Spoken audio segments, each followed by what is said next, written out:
Hi, I'm Gergely, lead developer in the NabiTrack project. Nabi is a narrowband IoT-based configurable smart sensor that collects motion, environmental, and location data sent to a REST API-enabled cloud service.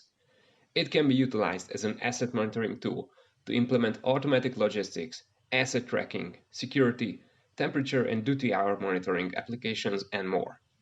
One of its advantages are the long battery life, up to 5 years, which highly depends on the configured energy schema tailored for your application.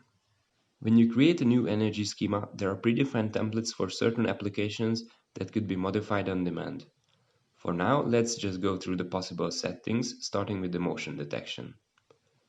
There are two types of data recorded with the adjustable time period: sensor orientation and motion activity of the device, based on the percent of active seconds in the time window.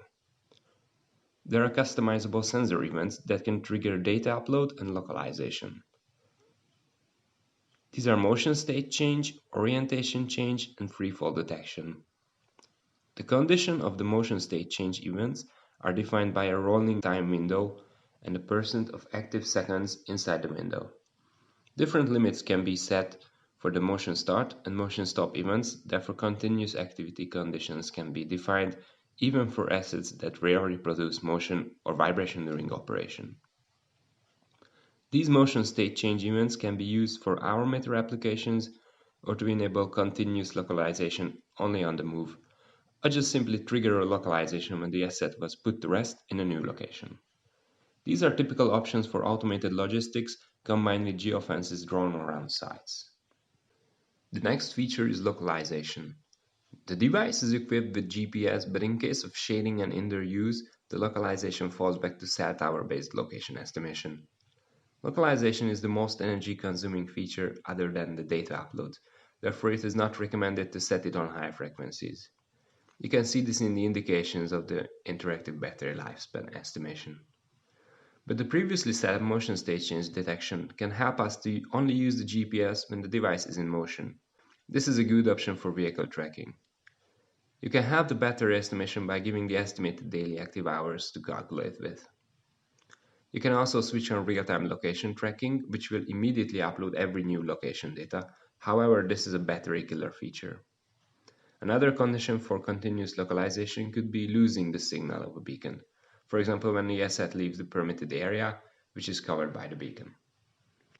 The next feature are the logging of environmental sensors with the selected interval. You can set multiple alarms with temperature and humidity thresholds for warning level and critical level values for either or both transitions. These alarms can also trigger auto-schedule localization. This is typical setting in cold chains for monitor the temperature of transported and stored products.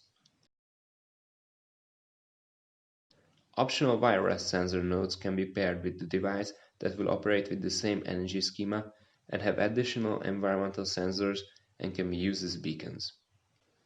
The next settings are the scheduled communications times and optional active time periods. This means you can define operation hours and days when the data logging and alarms operate. If none are defined, the device will operate 24/7.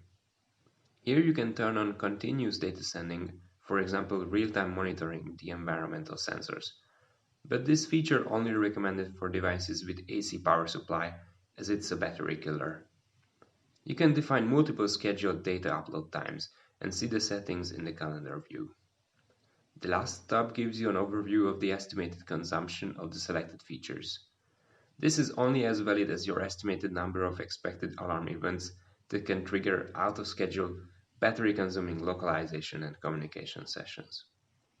The created configuration can be set individually for devices, or they can be batch deployed for hundreds of devices.